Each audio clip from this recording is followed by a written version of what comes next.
the Lite Night, a place to enjoy easy-to-digest news content with a hint of sarcasm. I'm your host, Olga Nesterova. Today is January 11th, 2021.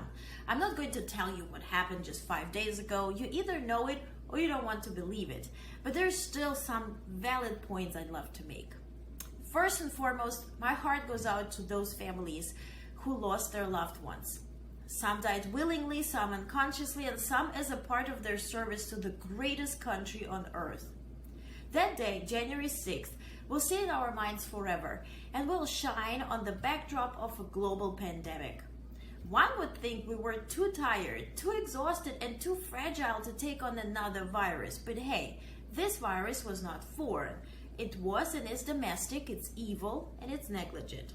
I wonder how people who'd never be even welcome to share a breeze of fresh air at a certain golf course would go ahead and defend someone who, as time showed, had no issue throwing them right under the bus they traveled onto the Capitol.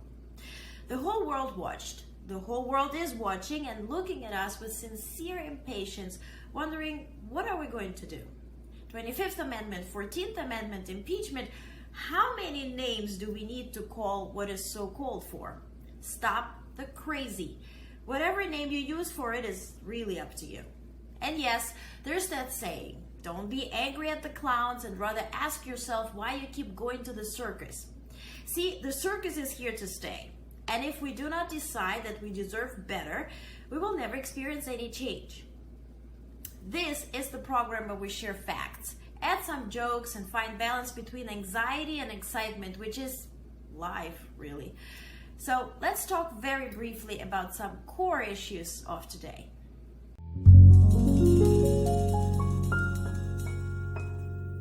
And so first things first, I posted on TikTok about Parler.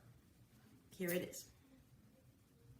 So you thought it was a smart idea to sign up for a social media platform that asks for your social security number or ID, that also tracked your location, that has stored their stuff on Amazon and is now hacked? What?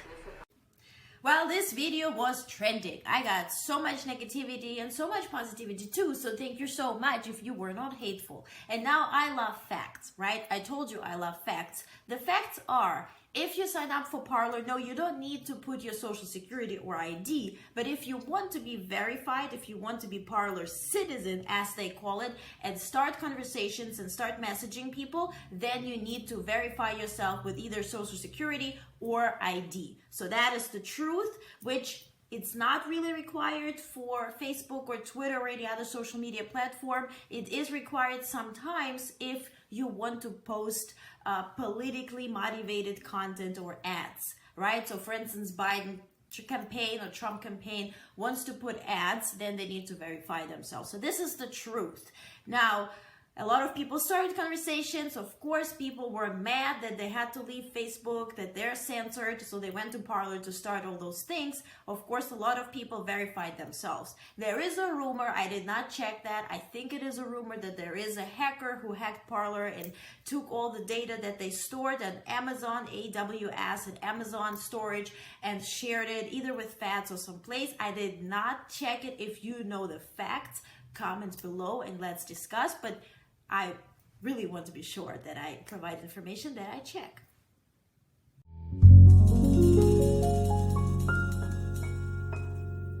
The next thing, Stripe.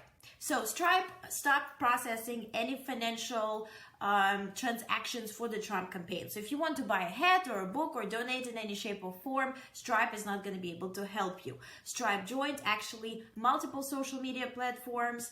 One would say the main ones who do not want to associate with the Trump campaign.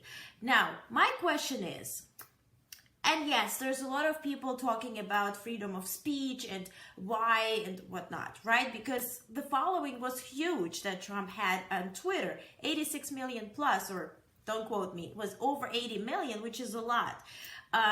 Maybe not for Kardashian, but for political figure, yes, absolutely. Well, one side of the story is, of course, social media platforms are private entities, right? They can just decline your business. The same thing, don't hate me, but when a gay couple would go to a bakery would not be willing to provide them a cake, yeah, sell them a cake. Sounds familiar? Yes, the same way, right? They're private companies that they just can't decline the business, and that's what they did.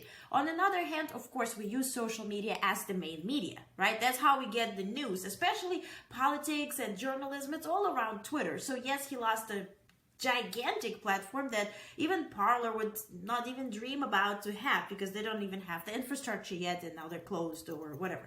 So the point is, on one hand, yes, private company can do everything. On another hand, yes, they silenced him.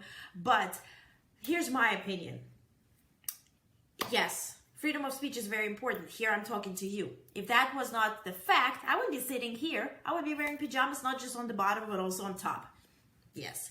But one thing is to just voice your opinion. You can even say, I dislike you, or, I don't agree with you, or whatever. Another thing is inciting violence. Another thing is to gather people together and say, let's storm this, let's fight, combat. This word was pretty prominent the last few days, right? So in that sense, I completely agree. Yes, you cannot help people to incite violence, especially people with the just ginormous following. So that's my take on it. Do you agree? Comment below. Let's discuss. Again, this is no hate.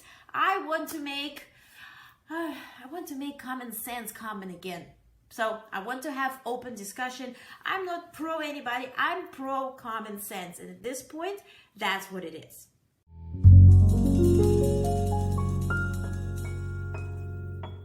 Another thing, resignations. And that's the last point I want to make today. I don't want to overwhelm you with all the craziness. It's our first night together.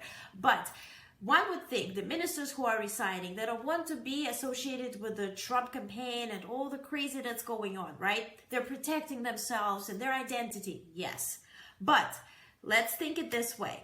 Let's think through. So if Pence pulls the 25th Amendment out of his pocket and starts implementing it, who's going to vote on it? The ministers. So if they resign, they can't vote on it. So yes, they're protecting themselves. Plus, they don't want to agonize anybody. They don't want to make anybody angry. So which team are they actually playing for? Right? Their own team, but also in kind of way also the administration that hired them. So that is, again, my take on it. Comments below. Let's talk.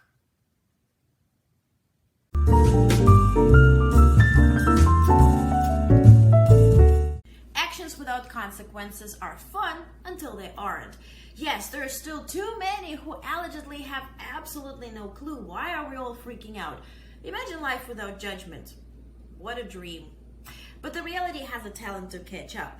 Maybe a bit later than expected, but it does. And so we find ourselves in a literal house of cards. Pelosi has put Pence on 24-hour notice, giving him time to make up his mind, and DC Attorney General is looking into charging the President of the United States for inciting a riot.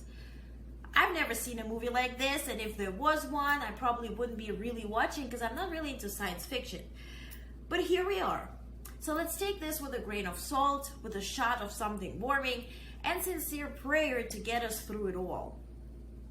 And remember, take care of yourself so when it's all over, you emerge feeling as amazing as you possibly can. Thank you for watching Lite Night. Stay well.